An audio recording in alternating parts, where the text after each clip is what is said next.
Pebbles Bengali. লোভী বক। একটা ঘন জঙ্গলে একটা পুকুর ছিল, আর তারই ধারে থাকতো একটা বক। ওই পুকুরের মধ্যে অনেক রকম মাছ আর অন্যান্য জলচর প্রাণীও থাকতো।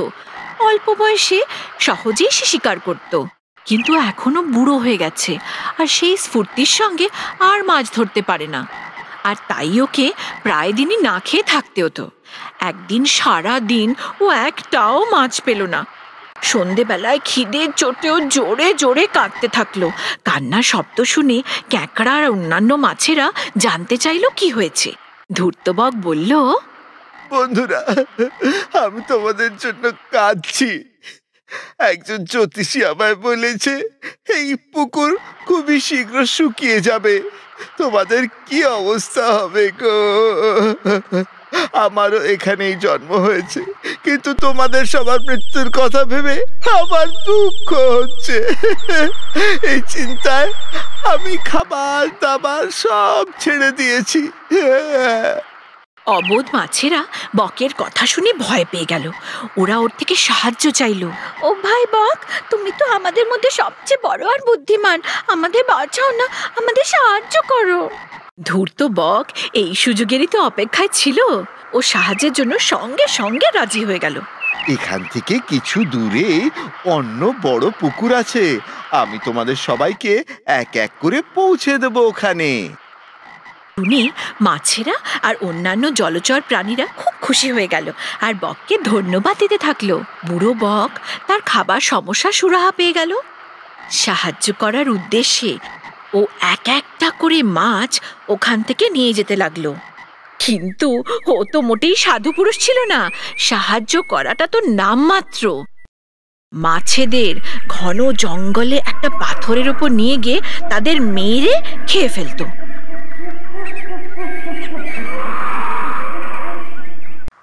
এইভাবেই দিন কাটতে লাগলো।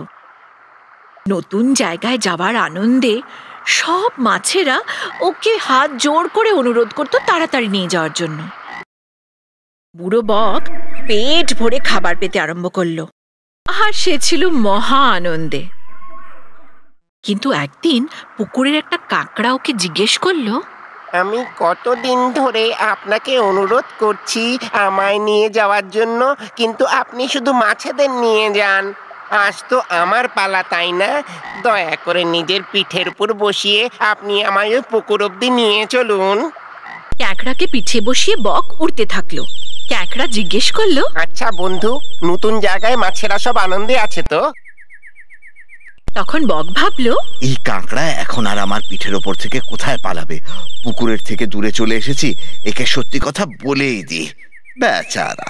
বক তখন হেসে বলল, কি রকম পুকুর শোনা? কোনা পুকুর নেই, তুমি চিন্তা করো না, মাছেরা আমার পেটের মধ্যে সুরক্ষিত আছে। এবার তোমাকেও আমি নিজের খাদ্য বানাবো। ক্যাঁকড়া তখন বকের নিচতা ধরে ফেলল। ও তখন বকের লম্বা গলা মুচড়ে দিল। ধূর্ত বক সঙ্গে সঙ্গে মারা গেল। ক্যাঁকড়া পুকুরে ফিরে এসে সবাইকে বকের নিচতার কথা বলল। সবাই তখন ক্যাঁকড়ার প্রশংসায় পঞ্চমুখ, আর ওকে ধন্যবাদ দিল। অলস টিয়া। একটা ঘন জঙ্গলে একটা অশ্বত্থ গাছের উপর অনেক টিয়া পাখি থাকত। শিকারী কখনো ওদের ধরে নিয়ে যেত, কখনো ওদের বাচ্চাদের। তাই সবাই মিলে ঠিক করলো যে ওদের জায়গা পরিবর্তন করা দরকার। অনেকটা দূরে একটা তাল গাছ খুঁজে বার করলো। তাল গাছ লম্বা বলে শিকারীরা ওখানে অব্দি উঠতে পারত না। পাখিদের সর্বে সর্বা সবাইকে নিজেদের বাসা তৈরি করতে বললেন। নতুন জায়গা দেখে টিয়া পাখিরা বেজায় খুশি, আর খুশিতে টিয়া টিয়া করতে থাকলো। কিন্তু তাদের সর্বে সর্বা সতর্ক ছিলেন, আর নতুন জায়গার নিরীক্ষণ করতে লাগলেন। উনি দেখলেন যে ওই গাছের গায়ে একটা ছোট্ট লতা আছে। তখন তিনি সব টিয়াদের নিচে ডাকলেন, তাড়াতাড়ি নিচে এসো, এই গাছের গায়ে যে লতা আছে তাকে এখনই বার করতে হবে। সব টিয়া পাখিরা নিজেদের বাসায় বিশ্রাম করছিল। ওরা ওখান থেকেই নিচের ওই লতাটাকে দেখতে আরম্ভ করলো আর বলল, মোড়ল মশাই, আপনি অযথা চিন্তা করছেন। এই ছোট্ট লতা আমাদের কি কষ্ট দিতে পারে? ওদের সর্বসর্বা ওই লতাটাকে উপড়ে ফেলার কারণ বোঝাতে লাগলো। আজ এই লতা খুব কচি, ওকে বের করা খুব সহজ, কিন্তু সব সময় ও এরকম থাকবে না। একদিন ও দড়ির মতো শক্ত হয়ে যাবে। একে এখনই বের করে ফেলতে হবে, নইলে পরে এই ধরে শিকারীরা উপরে উঠে আসবে। আমাদের বাসায় পৌঁছলে অনর্থ হয়ে যাবে। সব টিয়া পাখিরা নিজের নিজের বাসায় বসে আনন্দে দিন কাটাতে লাগলো। তারা কোনো রকম বিঘ্নতা চাইছিল না, আর মোড়লের কথায় কানই দিল না। রোজই বলতো কাল করব বলে পিছিয়ে দিতে আরম্ভ করলো। তাতে কি হলো, লতাটা ধীরে ধীরে বেড়ে উঠল, আর একদিন ওই লতা একটা শক্ত দড়িতে পরিণত হলো। এবার পাখিরা চেষ্টা করে ওই লতাটাকে উপড়াতে পারল না। একদিন ঠিক যেমনটি সেই সর্বেসর্বা ওদের সাবধান করেছিল, ঠিক তেমনটি হলো। একটা শিকারী ওখানে এসে ওই লতাটাকে দেখতে পেল। সেই লতার সাহায্যে সেই গাছে চড়ে উঠল, আর সব টিয়া পাখিদের বাচ্চাদের তুলে নিয়ে সে সেখান থেকে চলে গেল। সব টিয়া পাখিরা দাঁড়িয়ে দাঁড়িয়ে দেখলো, কিচ্ছুটি করতে পারল না। ওই ঘটনার পর সব টিয়া পাখিরা ওই গাছ ছেড়ে চলে গেল। ওরা বুঝতে পারল যে তাদের সর্বেসর্বার কথা শোনা ওদের উচিত ছিল, কিন্তু তখন অনেক দেরি হয়ে গেছিল।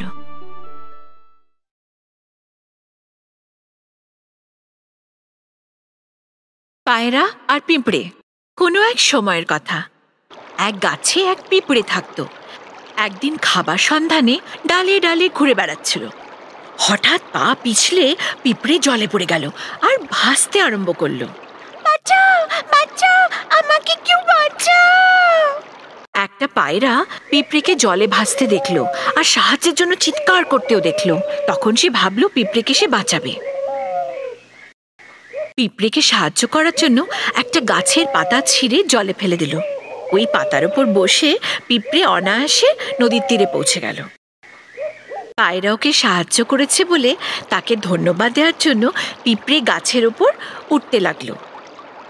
গাছের ওপর উঠে পায়রার কাছে গিয়ে সে তখন বলল, ধন্যবাদ, আজ তুমি আমার প্রাণ বাঁচিয়েছো। এই কথা বলো না, ও তো আমার কর্তব্য ছিল। আমি তোমার কাছে ঋণী। কোনোদিন যদি তোমার সাহায্যের দরকার হয় আমাকে ডেকো। হ্যাঁ, নিশ্চয়ই মনে করব। ভগবানের কাছে আমি ঋণী যে উনি আমায় তোমার মতো বন্ধু দিয়েছেন। তারপর আনন্দের সাথে দুজনেই নিজের নিজের রাস্তায় চলে গেল। ওদের জীবনে সবকিছু ঠিকই চলছিল। একদিন যখন পিঁপড়ে নিজের খাবার নিয়ে বাড়ি ফিরছিল, হঠাৎ ওর সামনে দুটো পা এসে দাঁড়ালো। ও অবাক হয়ে ওপরে মুখ তুলে চাইল। তখন সে দেখল একটা শিকারী দাঁড়িয়ে রয়েছে, তার হাতে রয়েছে তীর আর ধনুক। পিঁপড়ে এও দেখল যে শিকারী কারোর ওপর মনোযোগ দিয়ে নিশানা লাগাচ্ছে। পিঁপড়ে তখন তীরের দিশায় তাকিয়ে দেখল ওখানে ওর বন্ধু পায়রা। ও সঙ্গে সঙ্গে ভেবে নিল যে পায়রাকে ওকে বাঁচাতেই হবে। ও তখন শিকারীর পায়ে জোরে কুটুস করে কামড়ে দিল। শিকারী ব্যথার চোটে আর্তনাদ করে উঠল।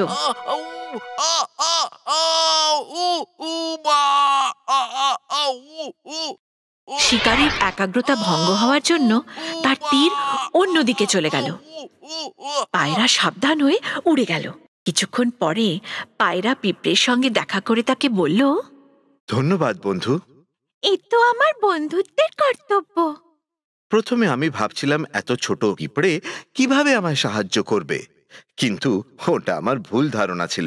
আজ তুমি আমার প্রাণ বাঁচিয়েছো, ধন্যবাদ। সেই দিন থেকে দুজনে খুব ভালো বন্ধু হয়ে গেল আর আনন্দে দিন কাটাতে থাকলো। বাঘ আর কাঠঠোকরা। একদিন তার শিকার করা মাংস খাওয়ার সময় এক বাঘের চোয়ালে হাড় ভেসে গেল। ও সেটা বার করার প্রচুর চেষ্টা করলো, কিন্তু কিছুতেই পারল না। যতক্ষণ না এই হাড় বেরোবে আমি খাবার খেতে পারবো না।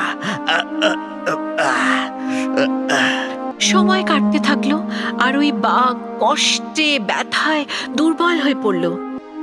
এক কাঠঠোকরা ওই গাছের ডালে বসে সব দেখছিল। ও বাঘকে বলল, কি ভাই, কি হয়েছে? তোমার মুখে কি হয়েছে? একটু কাছে এসে দেখো ভাই। আরে হ্যাঁ, হাড়টা খুব বাজেভাবে ফেঁসে গেছে। আমি এটা বার করে দিতে পারি, কিন্তু তোমায় সবসময় নিজের শিকার থেকে আমাকে ভাগ দিতে হবে। বাঘ মাথা নাড়িয়ে সম্মতি দিল। কাঠঠোকরা বাঘের মুখ থেকে হাড় বার করে আবার গাছের উপর উড়ে গিয়ে বসল। কিছুক্ষণ পরই বাঘ একটা পশু শিকার করল। আরে শোনো তো, তুমি যে কথা দিয়েছিলে তা ভুলে গেলে? আমার ভাগ আমায় দাও। বাঘ কাঠঠোকরাকে না চেনার ভান করে বলল, তুমি কে? আমি কেন তোমায় শিকারের ভাগ দেব? কাঠঠোকরা অবাক হয়ে গেল। কি অকৃতজ্ঞ বেঈমান! উপকারের কথা ভুলে গেলে? আমি তোমার মুখ থেকে হাড় বের করেছিলাম, এত তাড়াতাড়ি তা ভুলে গেলে? বাঘ জোরে জোরে হাসতে লাগলো। বন্য জন্তুর উপর বিশ্বাস? আমি চাইলে সহজেই তোমায় মারতে পারতাম। তোমার ভাগ্য ভালো যে হাড় বার করার সময় আমি তোমায় শিকার করিনি। তুমি আমার সঙ্গে বিশ্বাসঘাতকতা করলে, কিন্তু আমিও দুর্বল নই। ভুলো না যে আমার ধারালো ঠোঁট আছে। বাঘ কাঠঠোকরাকে না দেখার ভান করে কিছুই দিল না। আমার ভাগেরটাও খেয়ে আরাম করে ঘুমোচ্ছে। মজা দেখাচ্ছি, দাঁড়াও। কাঠঠোকরা নিচে নেমে এসে বাঘের একটা চোখ তার ধারালো ঠোঁটের সাহায্যে ঠুকরে ফেললো। বাঘের চোখ থেকে রক্ত বইতে আরম্ভ করলো। ব্যথার চোটে চেঁচাতে লাগলো। ওরে নির্দয়ী, তুই আমার চোখ নষ্ট করলি। ও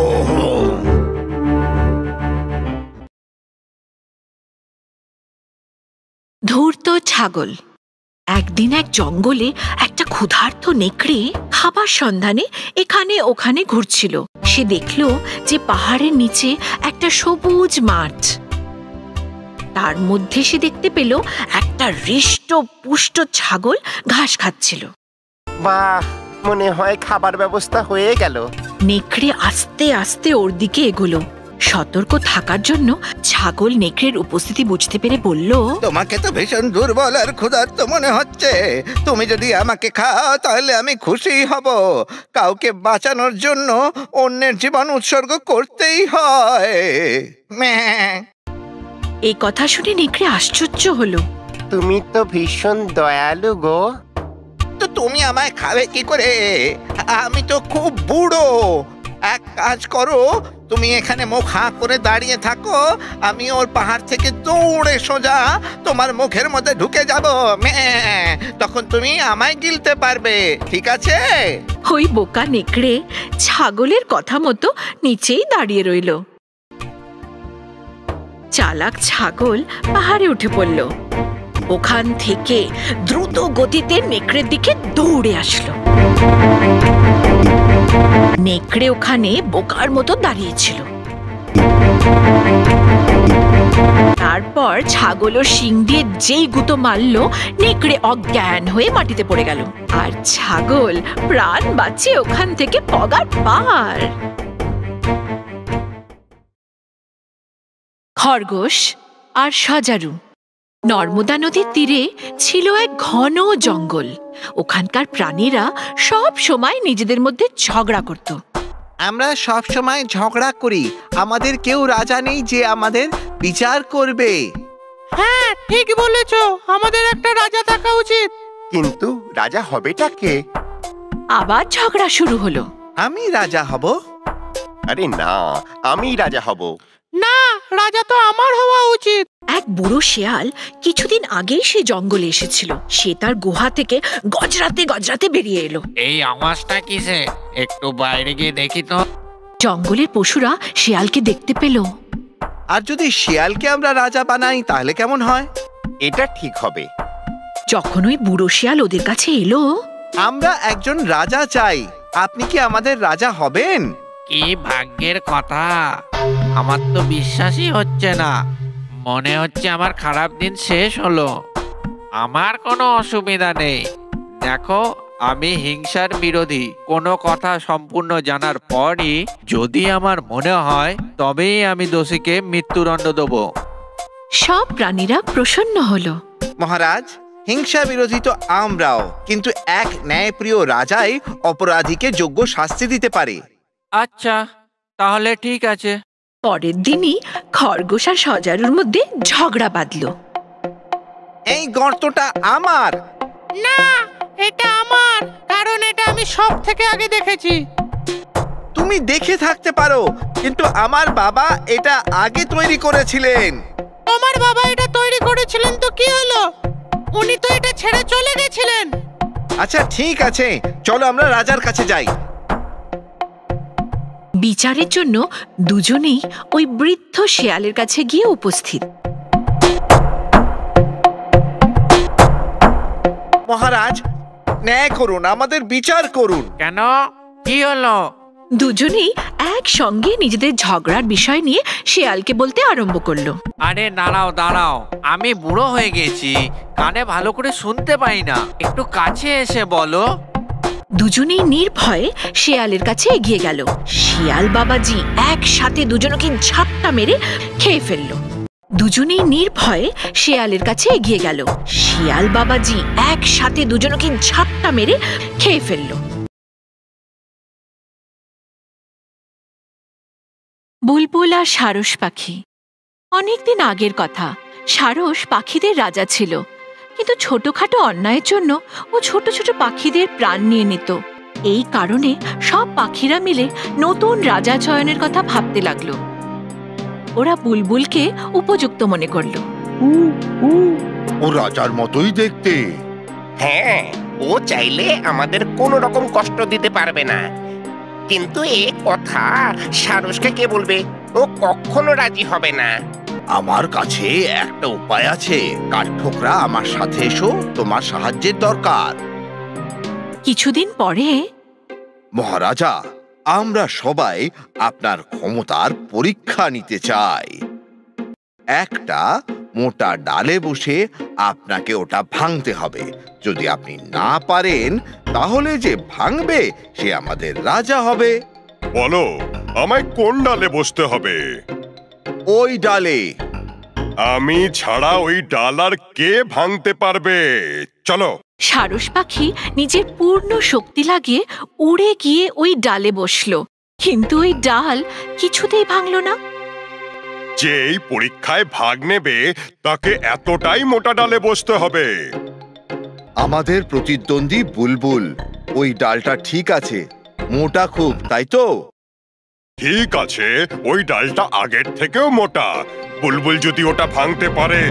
যখন বুলবুল ওই ডালে বসলো, ডাল ভেঙে গেল। আরে, এটা কি করে হলো? ও ওই ডালটা ভেঙে দিল।